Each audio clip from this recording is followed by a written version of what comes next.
Don't forget to check the description of this video for any new or updated information before continuing. I often see people ask how to interact with objects that you don't have authority over. This is common when you're trying to interact with something in the scene that's a networked object. I have a black cube which just teleports and a door as well. I don't have authority over either of these objects, but I'm going to go up to it and press my interact key, which is just my right mouse, and you can see that the object is reacting to my player as I try to use it. So if I go to the door, you're going to see that that will work as well. Now let me show you how I set that up. First, I'm going to show you my player. There's nothing too fancy about it. I have a move script, which isn't necessarily related to this video. I have a NavMesh agent just to move around. I have a network transform just so that you can see the cube move on the server. Again, not really related to this video. The script that does matter, however, is the interactor script. So I'm going to open that first. Starting from the top, I have an update which calls client update.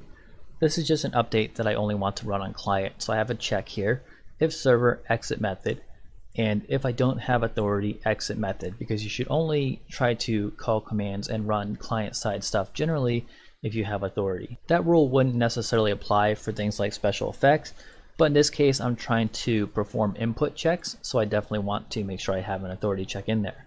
In this case, if I press mouse 1, so my right mouse button, it will call my try interact method.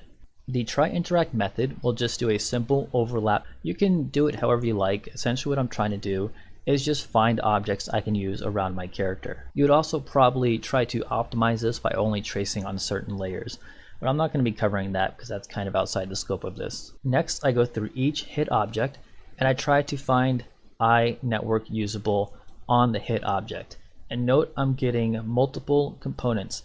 This is in case I want to have multiple interactables on a single object. Next, I cycle through each found network usable.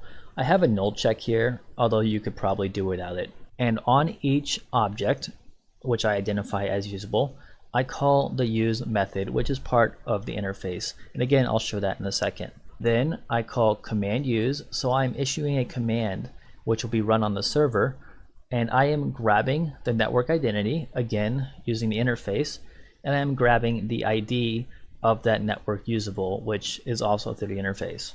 The network identity is the network identity which is on the object I hit. That will be used so that the server can find the object. The ID is the ID on the interactable so that the server knows exactly which one I am looking for. Further down, under command use, you can see it's just taking a network identity and an int ID, which you already know I'm passing in through the command up here. Similar to the overlap, I'm going to try and get all network usables on the net ID object. And as you can see, that is done basically the same way. I then check if the usables ID of the current one which I am iterating equals the same ID passed into the command. Then I will call use on it on the server side. This is where the support of having multiple usables on a single object comes in. You won't necessarily be using this, but I wanted to demonstrate it just in case. Let's go take a look at that interface real quick. I have void set ID end value. This is so that I can set the ID on the interactable. I have get ID, which will be used to return the ID that was set. I have use, which will use that object. And then I have, of course, get network identity, which will get the network identity on the object. Now I'm going to take a look at a script which utilizes the network usable in the most basic sense, and that is my teleporting cube script. A few things to point out right away is it is using the network usable interface, and I have a private int of ID. This is going to be the integer which I will get as the ID, both check on the server as well on the client. You notice I have it set as a sync var, so that is synchronized over the network. Another thing to point out is I have a require component type of usable ID assigner. This is just a script I have which will call the set ID methods on all network usables on the object. And I'll show you that in a second. And going down a little further, I have my region network usable. This is just to organize my code to show that this is for the interface. I have public void set ID, which you can see is just signing the underscore ID value, so the sync var. I have get ID, which is just returning the underscore ID. Public network identity, get network identity, which is just returning the base.net identity from the network behavior. And then I have a use method. The use method is most likely going to be unique per each script you put this on. For example, I have this as a teleporting cube where it moves the cube around, but whenever I try to use the sliding door, it's going to slide the door open or close instead. I just do a quick check inside the use. If is server, then teleport the cube across the scene. It's worth mentioning, and I didn't show this in the preview, that the cube has a network identity attached, and it also has a network transform so that the client can see it move across the scene as well. If you recall, under the interactor script, which is on the client, I also call the use method on the iNetwork usable. In this case, I don't have any logic set up, but you could also do another check for if client, and you could do things such as play a sound or special effects. If I go over to my usable ID assigner, you can see I have disallow multiple components because I only want one of these per game object.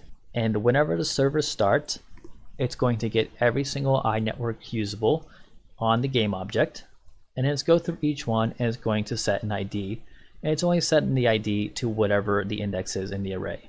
One quick rundown of all that again. The interactor is on the client. I'm going to check for input, and whenever I call my mouse one button, which is my try interact hotkey, I'm going to do a collider where I get all objects in the vicinity.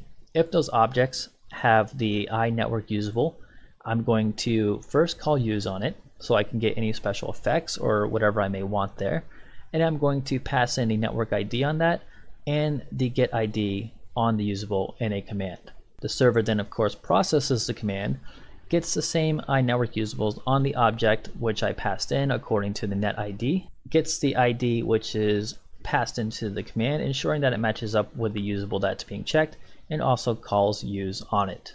And in case you're wondering how you would interact with an object which isn't networked in the scene, for example, you'd probably do that a different way.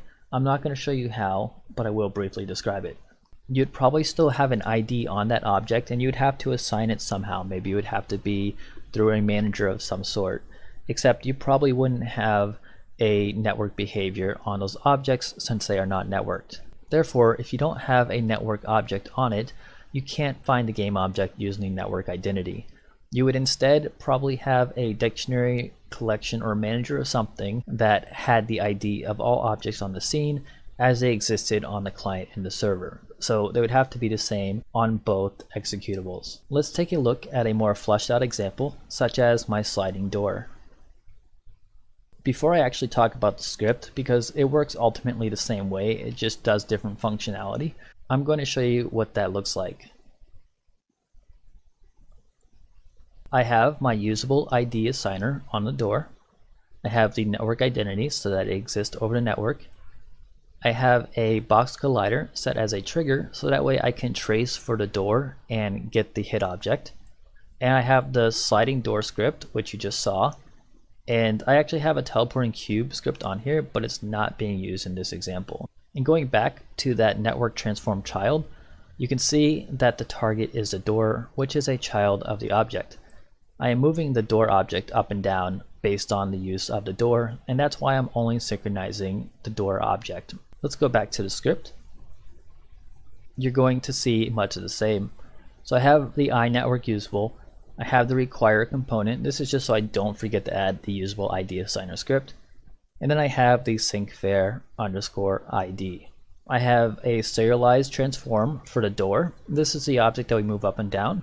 I have closed height and open height, which is just the Y value of the door when it's in the open and closed position. And the only other two parts I have which are not part of the iNetwork usable interface is update, which calls move door, and then of course the move door method. I only want to move the door on the server, so if I'm not the server, I exit the method. Next, I get the Y position based on if my underscore open boolean is true, and if so, open height, otherwise closed height, like I just talked about earlier. I assign the goal based on that height, and then just move towards that goal over time. Next, I just have my iNetwork usable methods. So I have use, which as you've seen, will use the object on the client as well as the server. I have the get network identity, which like the cube, returns the network identity, and set ID and get ID are exactly the same. So the only one that's really different is the use method. And you'll notice on this that if server, then I'm just going to switch the open boolean, in which case, as mentioned, that will switch the targeted height and the door will move up and down respectively. And if the client, well, I'm not actually doing anything here, but this is where I'd maybe play a sound on the client. That's all you ultimately have to do. As you can see, I'm interacting with objects which I don't have authority on. It's still server authoritative, and in addition, I'm actually using just one interface to handle multiple scripts. So you don't necessarily need to make a special interactor for every script type when using interfaces.